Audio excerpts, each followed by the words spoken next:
welcome everyone, or welcome back to the Med Mic, where I talk to inspiring people in healthcare to learn more about their journeys, challenges, and any advice they might have for people who want to be like them one day.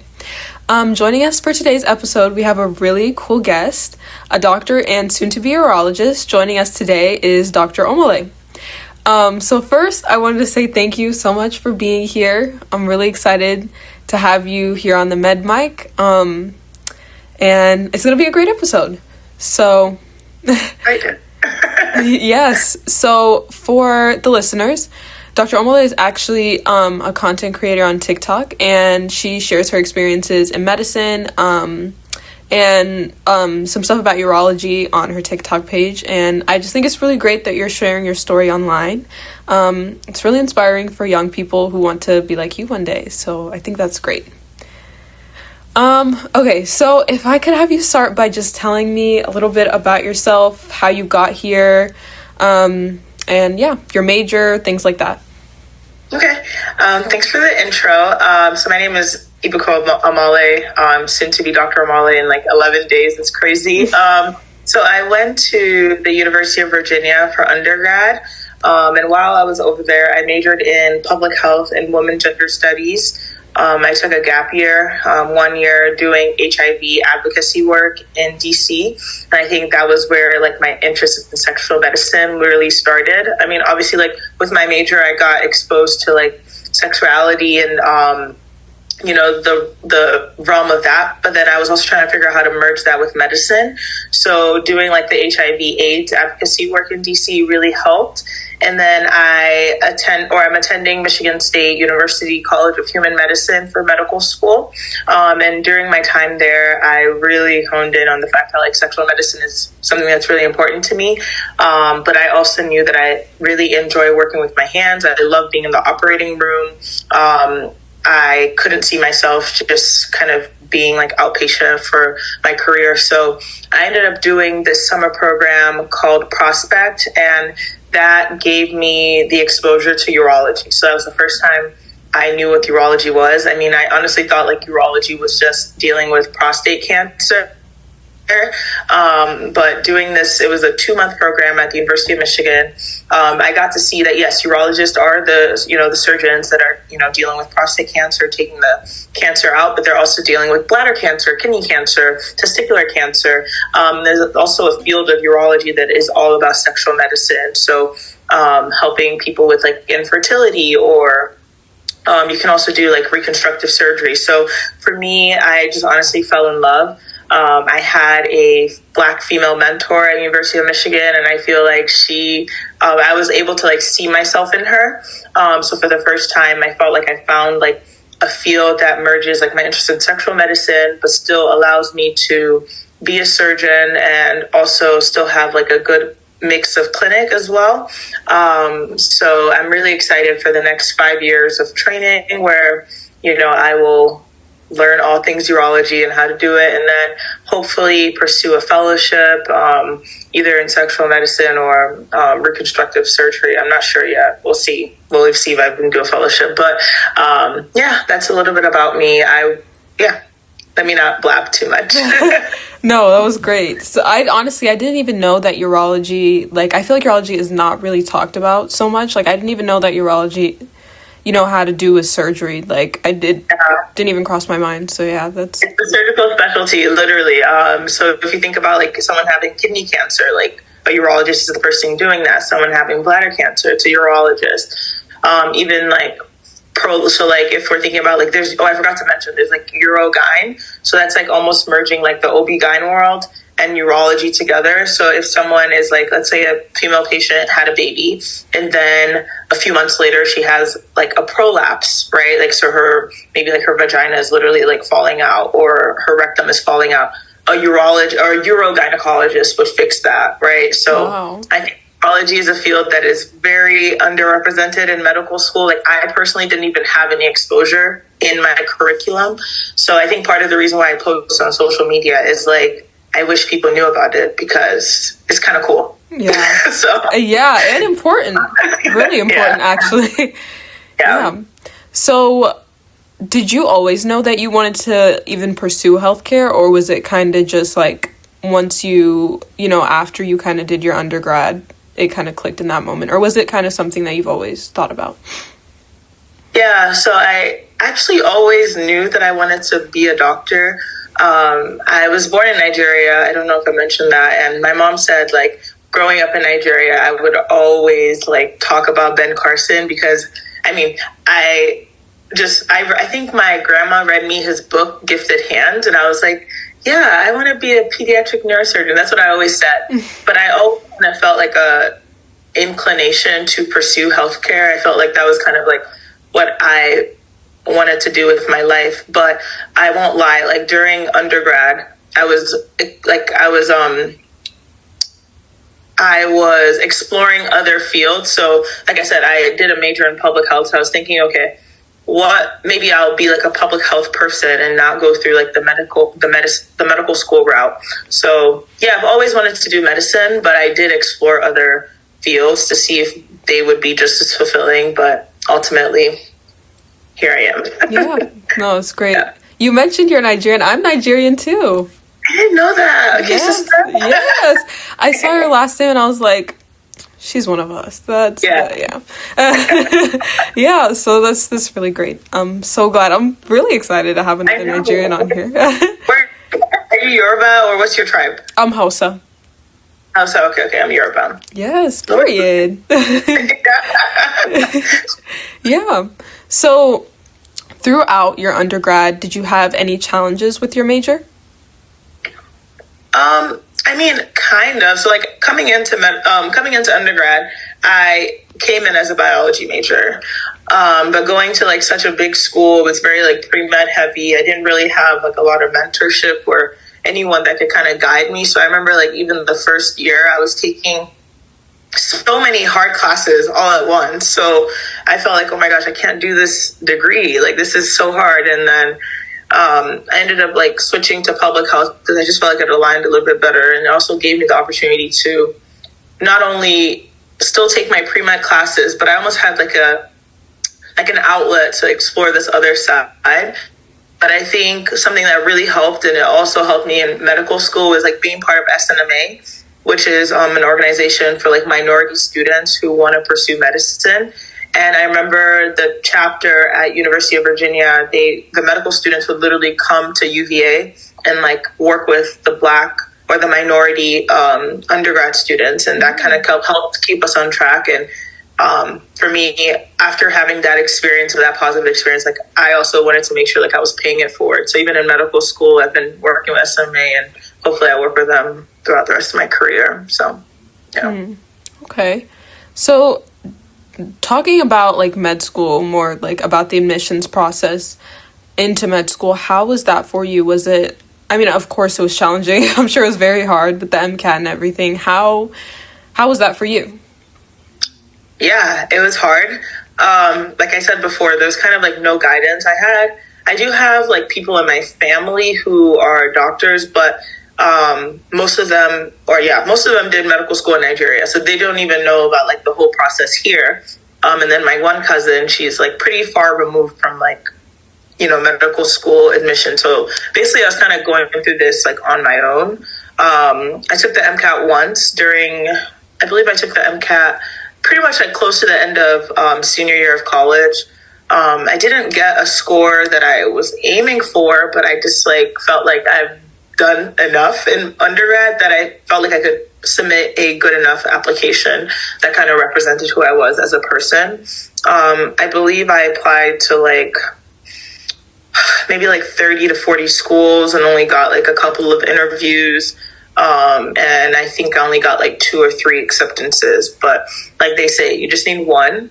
And I ended up getting one at my home state. It was like almost perfect. I was like, I get to come back home, in-state tuition. But yeah, definitely the admissions process was rigorous and very mentally exhausting because I was like, I don't know if I did enough, but it ended up working out. That's good. So during med school, what did an average day look like for you? I know there's like, it's so different, like first 2 years, last 2 years. Let's do last 2 years. What did a day in your life in the last 2 years look like? Okay, so we're going to talk more about third year because fourth year, I don't know if you've heard about fourth year. Fourth year is like the best year of medical school because you don't have as much responsibilities. But third year, I would say, is obviously the most like rigorous, and that's what I'll talk about. So it depends on what rotation you're on. So third year typically is your clinical year. So you're now in the hospital, you're in the clinic. So usually I would, let's say I have to be at the hospital by 7 or 8, like I'm awake at like 5:30, maybe trying to go to the gym first, or like I have a dog, so like walk her, spend time with her, and then go to the hospital like 8 to 5, 8 to 6, 8 to 7. It depends on the hours, honestly. And then while you're in the hospital or clinic, you're also trying to juggle studying for something called shelf exams.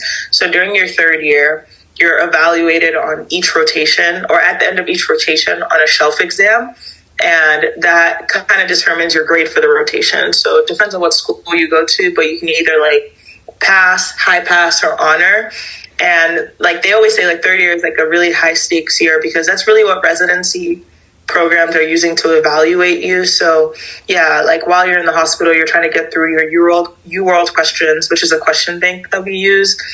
And then you come home and you're probably trying to do more UWorld questions and your flashcards. And then you just maybe have time to like go to the gym or like talk to your family, friends, partner, go to sleep, and you just do it all over again. Oh yeah, you're also like trying to fit in like any extracurricular activities you're doing. So I know I was doing I was like a health educator for the refugee population where I was based. And yeah, we would have like a session once a week where I'm like teaching on Zoom. So yeah, it's honestly like third year was very taxing because it's very stressful because you know how important each grade you're getting on this rotation is, but then you're also trying to be like present in the hospital and learn and be the best, medical student you can be. But overall, you actually learn a lot your third year because finally you're applying all the things you learned on the book or in the book to like real patients. So yeah, fun but hard, or fun. No, hard, but rewarding. That's the word. Yeah. Yeah. I can imagine, yeah. It definitely would be really exciting to finally get to apply those skills, but it's also, like you said, mentally taxing because it's like your first time applying those skills. So it's like... Exactly. Yeah. Really, it's a tricky time. Yeah. Yeah. So, okay, so urology, that's amazing. You matched. So that's fantastic. Okay, how did you do it? I should ask. How did you match into urology? I guess when I'm at, like, what made you stand out, do you think, in your applications? That's such a hard question because, like, I don't know if you'll ever know, like, what made you stand out. I would say, like, like I said, my interest in sexual medicine has kind of always been there. So in terms of, like, even the research I was doing in medical school, I tried to only do research projects that I was super passionate about. And sexual medicine was something I was doing with, like, sexual medicine research projects is something I did a lot. I would also say that I was pretty involved in terms of like volunteering or extracurricular activities. So like I said, like SNMA was something I was a big part of, the refugee health literacy group that I was helping out on, just things like that. And I think like leadership opportunities were something I always sought out for. So any organization I was a part of, I tried to have a leadership position as much as I could handle. But I think with like urology, it's also really important. And that's also why I make the videos is like, it's such a small field that it really does matter who you know and like who can like connect you with different opportunities. So I think mentorship was like really, really important in my journey to urology, and I think it will continue to be.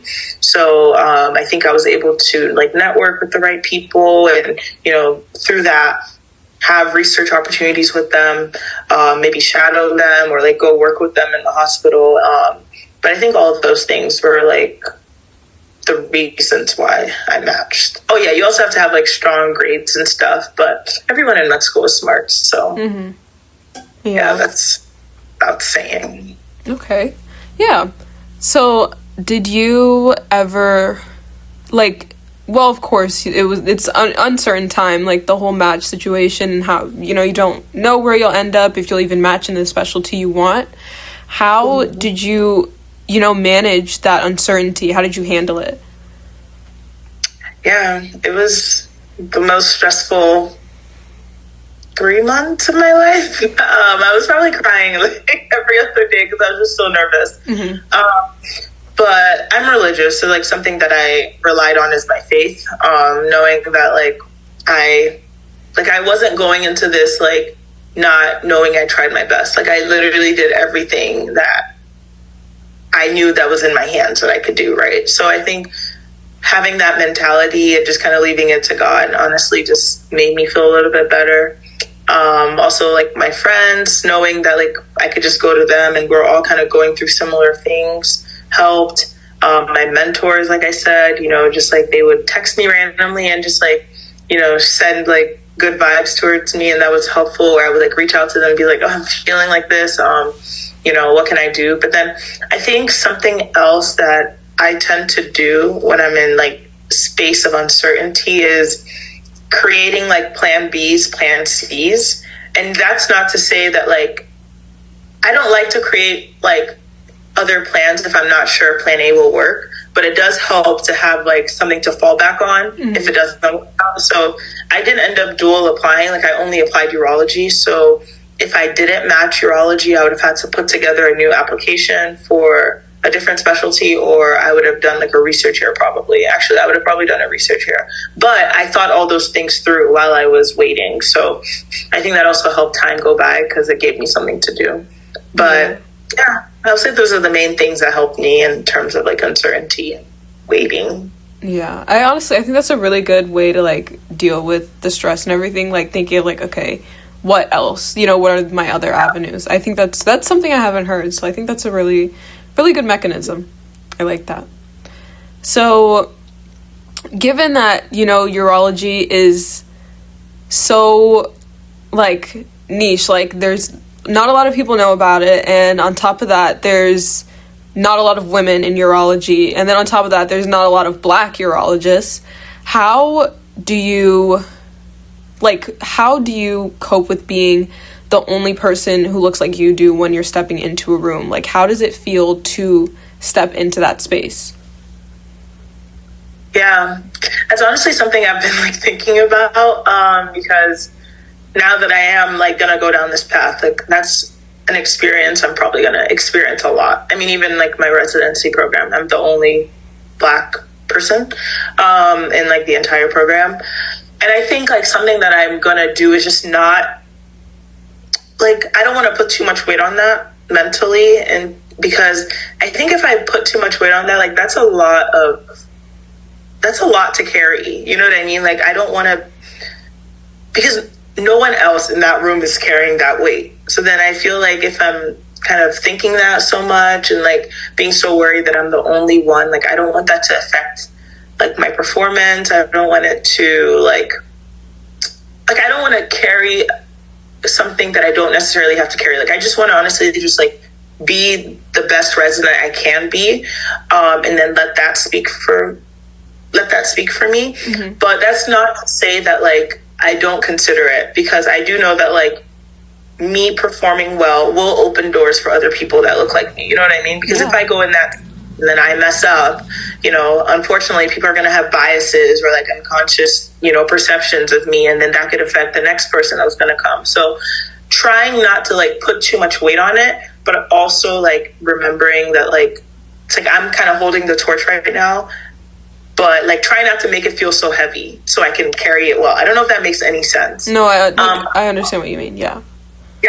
I also think that, once again, I hate to keep bringing up mentorship, but like I have a lot of Black female urologists in my corner. So when I am like feeling maybe like anxious or feeling uncomfortable, like I know that I can reach out to them to be like, yo, how did you do this? It's like one of my mentors just became like the first, the first Black female urologist to be the president of a urological society. So like she's still going through it. She's like almost 20 years into her career, right? So like knowing I don't have to figure it out on my own. Like I'm just gonna ask for help. Be like, yo, how did you do this? Like, and what can I do to? Because that's heavy. Like that's really heavy, because you don't want to feel like because you're the first, you might be the last. Like I don't want to have that feeling. So, yeah, I'm trying not to like think too much about it because I can't control it right now. But what I can control is like how I perform and how I, like, once I start to interact with medical students, like, just what impressions did I leave for them? That way more people can come to urology. Mm-hmm. I think that answers your question, I hope. No, it did, yes. I think, I think of like, I was like doing some research about urology and I noticed how low like the numbers were for urologists who are Black, urologists who are women, urologists who are minorities in general. Like, it's not a lot. And so I think that it's really great to see that people like you are finally stepping into that field. Yeah. Hopefully increase it over the next few years. Yes, I hope so. So we're gonna start to wrap up now. So okay, so like I said earlier, I find your story to be really inspiring, and I'm sure a lot of people do as well. So what is one thing that you would want to tell other people, other aspiring urologists, aspiring physicians who want to be like you one day? What is something that you want to tell them? I would say, if I could like say one thing to like aspiring physicians, urologists, is don't be scared to ask for help. And I say this because I think I picked up on that too late. Because I was just always feeling like I kind of have to go through this alone, like I have to carry this burden by myself. Like no one can feel how I feel, but that is so wrong. Like everyone, or like there's always someone who's been in the position that you're in that you feel like is the end of the world. So, even I didn't like my MCAT score, for example, like when I was applying, like I felt like, oh, it's not going to work out. But then once I got into med school, and I was talking to like some upperclassmen, they're like, yeah, my score was even lower than yours. Like, so I feel like there's always someone who has walked in the shoes that you want to be in, and it doesn't make you weak to ask for help. So that's why, like, going forward, like ever since I discovered that and like realized that it's not a bad thing to ask for help, like I am so quick to be like, how did you do it? Like, do you have any advice? Like, I am not scared to ask for help. Mm-hmm. So that's something I feel like, especially as like people who want to go into medicine, like I think because of the personalities it attracts, nobody wants to sound like they don't know what to do, because we're really people who can like think one step ahead, like be like, okay, do X, you'll get Y. Right, yeah. But there's some times that you do X, you don't get Y. Like, it's not going to work. Like, something is going wrong. So you need to like be comfortable and have humility and like ask for help. So if there's one thing I could say to like pre-meds, aspiring physicians, please ask for help and keep the people who want to help you close. Because they would be, what's the word? Irreplaceable. Yes. Okay. And then one last question. So this was actually a question from one of my last guests. And he was a neurologist, a neurosurgeon, sorry. And so basically I have like them ask me a question, or to give me a question to ask to my next guest. And his question was more of a philosophical question, and it requires a little bit of explanation. So basically, okay, so it's now known that the brain operates on a quantum level. And so this is like a quantum phenomena, which is basically meaning that like the brain is entangled with other people's brains. And it's basically the concept that, say some person on the other half of the world is feeling some type of way, it's possible that another person on the other side can feel that same emotion. So given this, do you think that in the case that one person feels compassion or sympathy for another person, do you believe that it's possible for the person on the receiving end feels anything as well? Okay. I know, it's a lot. It's a lot to unpack. Okay, so someone you don't know. Someone you don't know. It's possible. You think it's possible? It's possible. I think so too. Yeah. Because it kind of just goes back to, everyone, like, we are never in, like, there's not an isolated emotion that we feel. Like, somebody else is going to feel that way. So I mean, to me, it'll be comforting to feel compassion from someone who I don't know when I'm going through something. I don't know. So I think so. Yeah.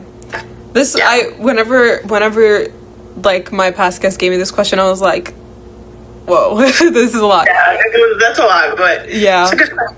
It is. It's a really thing. Okay, so for you, what should I ask my next guest? Okay. I don't think mine will be as intense as that. I guess I would ask them if there's anything they could change about their journey to medicine. Like, would they change anything and why? I like that one. Okay.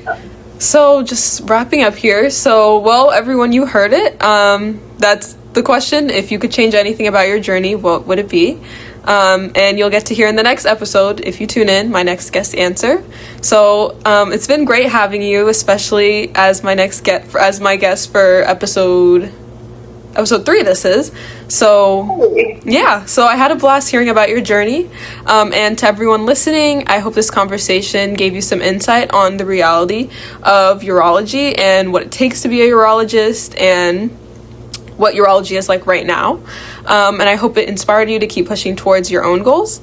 And regardless of whether you want to pursue a career in medicine or not. And if you enjoyed this episode, please don't forget to follow us on TikTok and Instagram so you won't miss any future episodes. And a really special thank you again for joining us today. And we really appreciate it. Until next time, Mike. Of course.